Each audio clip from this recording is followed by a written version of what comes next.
Okay, so I'm having another play with this 0268 Mitchell nib with thicker ink this time. So I'm going to do some pressure release italic. I might just zoom in a little bit more there so that you can get a better view of this italic script at this size.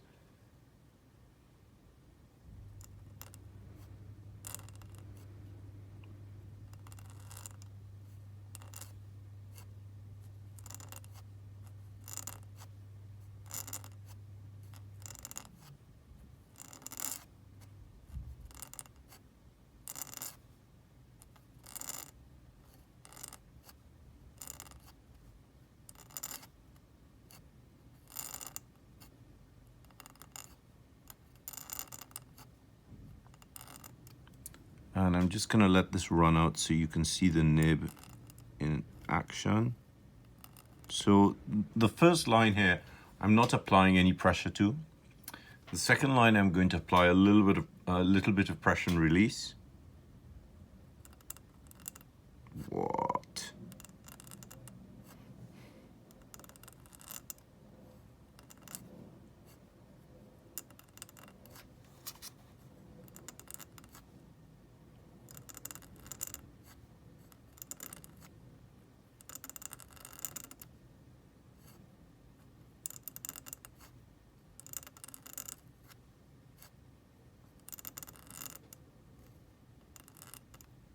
As you can see, it uses a little bit more ink with the pressure and release, obviously because the tops and the bottoms of the strokes are a little bit wider, needing more ink to deposit itself. G.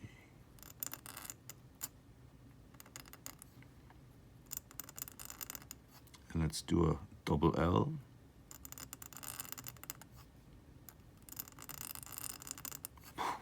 Absolutely stunning. Really love this nib. I'm going to do some larger letters and really try to make use of this pressure and release. I'm just going to zoom out just a little bit more.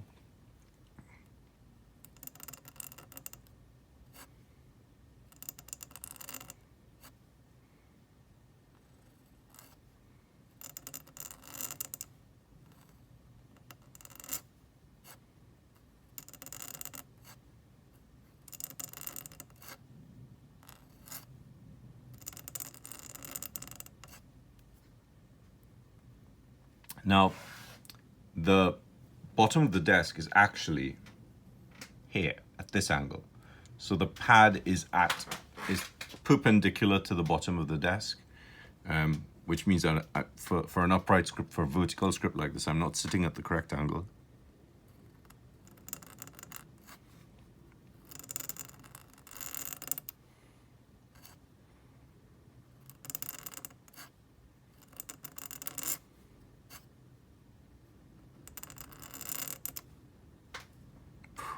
I'm absolutely loving this nib. Okay, so there's a reason that I've kept it at this angle. I'm gonna zoom out again, just move that up.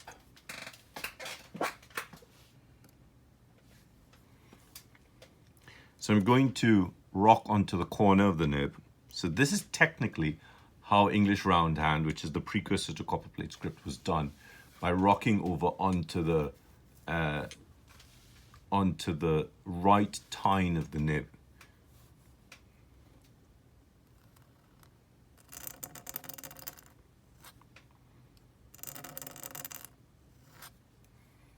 I'm going to jump down a couple lines. We're at 3, and that's at 3.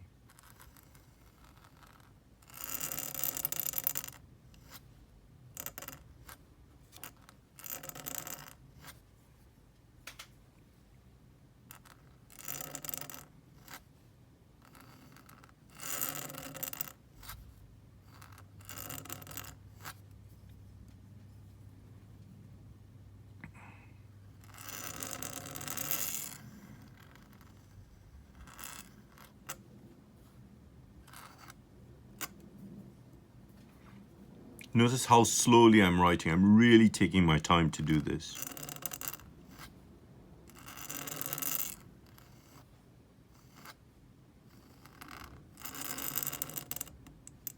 You could really see those 3 tines sort of spreading and moving.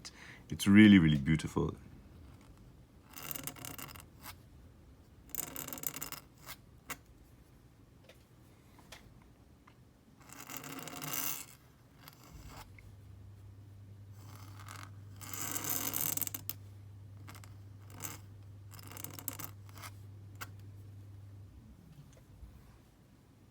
And let's get us squared off.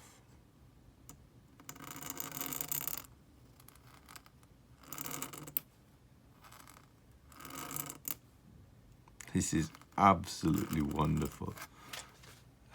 Really, really enjoyable to work with this nib. So let's try some modern calligraphy as well.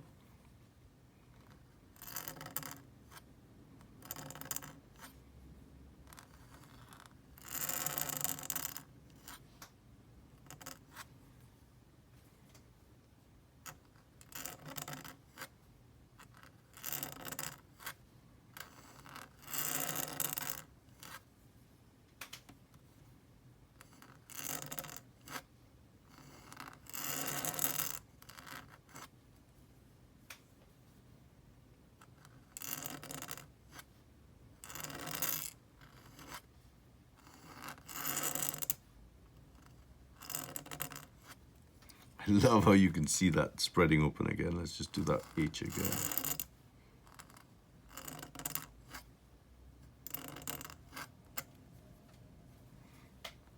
Gonna jump a little bit. And the fact that it can pull the ink on the right tine is really great news.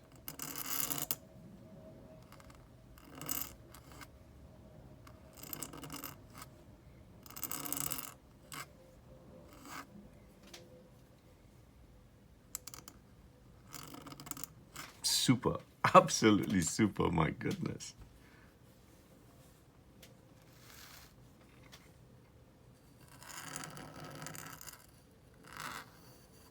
The only problem is it uses so much ink.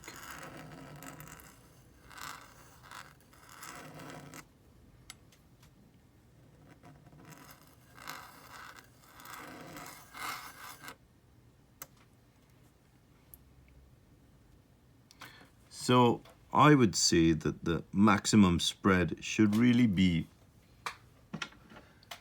let's look at this a little bit closer up. The maximum spread should really be no more than halfway along the, if you bisect the vent holes or the, what are they called, or the reservoirs, your maximum spread shouldn't be more than half of the width of those holes. Because if you go beyond that, obviously you're going to push the nib a lot further than it could probably manage. So I hope that's been interesting and insightful. So that nib again is a William Mitchell